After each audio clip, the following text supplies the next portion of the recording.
The march in the Gaza Strip took place on March 30th, which is Land Day. It commemorates the killing of several Palestinian citizens of Israel protesters in 1976 and has been marked by Palestinians ever since as a moment in which they continue to protest the confiscation of land and all of the restrictions that come with that. But along with the anniversary of Land Day, Palestinians in Gaza are also protesting the conditions which are being imposed on them by a variety of different Israeli policies that go back really all the way to 1948, when the vast majority of the residents of Gaza became refugees from towns and villages outside of the Gaza Strip, and are to this day denied the right to return to those towns and villages.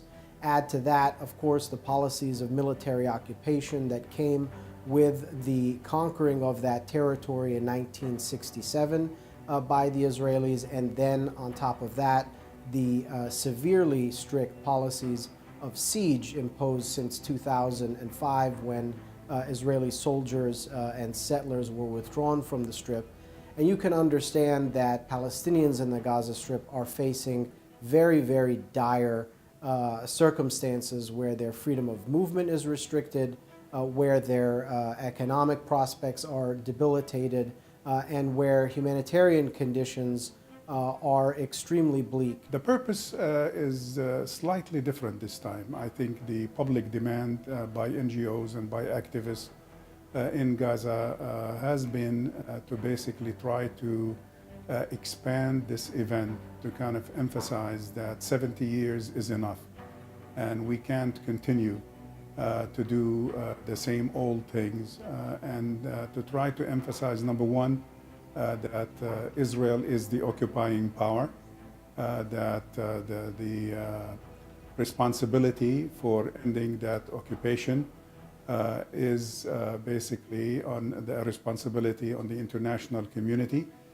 to end that, and that the Palestinians are not willing to continue living as refugees outside their country. And second, with regards to Gaza itself, I think the purpose is the fact that most people tend to believe that Israel withdrew from Gaza in 2005. Israel actually disengaged from Gaza and moved from governing, if you will, inside the city to governing from the outside.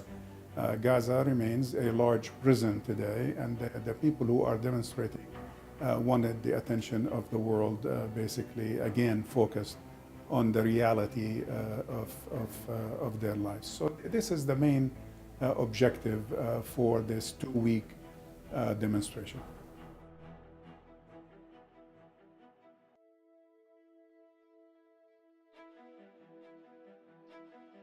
What set, of course, the events on the 30th of March on Land Day aside is that there was a significant massing of Palestinian protesters in the tens of thousands, which the Israeli military fired on with live ammunition, resulting in over 17 people killed and hundreds of people wounded with live ammunition. Clearly, as various human rights watch organizations have stated, this is a clear contravention of international law. And we have seen since then the Israelis attempt to justify their actions by claiming that protesters were engaged in some sorts of violence or that the protesters belonged to outlawed organizations. But the standard in international law is quite clear.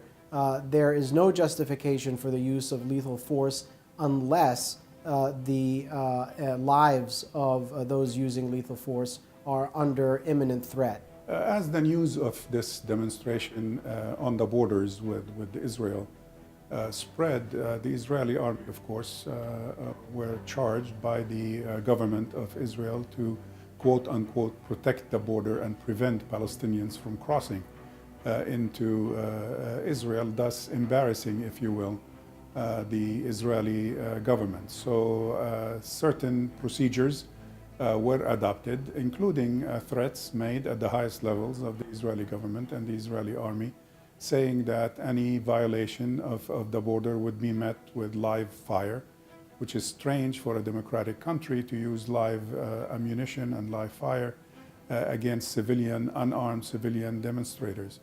And so we thought that these threats were essentially psychological warfare to kind of scare the Palestinian public from participating in this demonstration.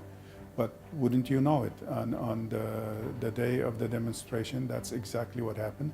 The Israeli army had more than 100 basically snipers placed on the border, and they started basically picking one by one young people who were leading the demonstrations.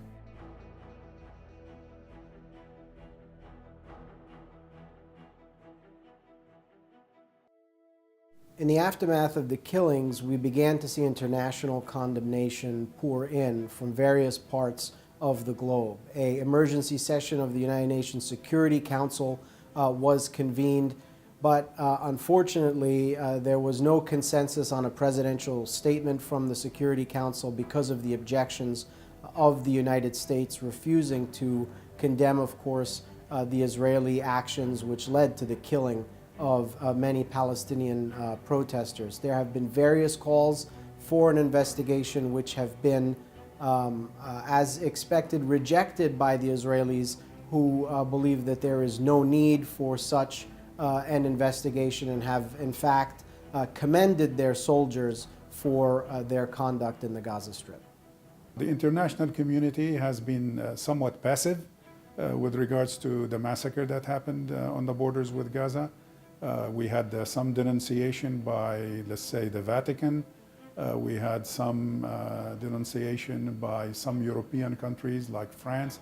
But frankly, the United States, the Trump administration has been totally silent. As a matter of fact, even Congress has been totally silent when you're in the face of such severe violations of human rights. Only, as far as I know, only two members of Congress has been very vocal on this issue, one on the House side and one on the Senate side.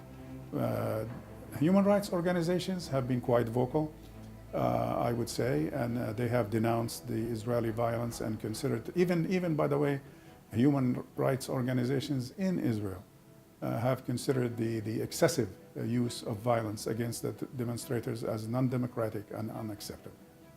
I think what we saw in the Gaza Strip with these events is actually a sign of things to come in the future, where you will see increasing mass mobilization of Palestinians facing off in a variety of ways with heavily armed Israeli forces attempting to enforce the restrictions on Palestinian freedoms.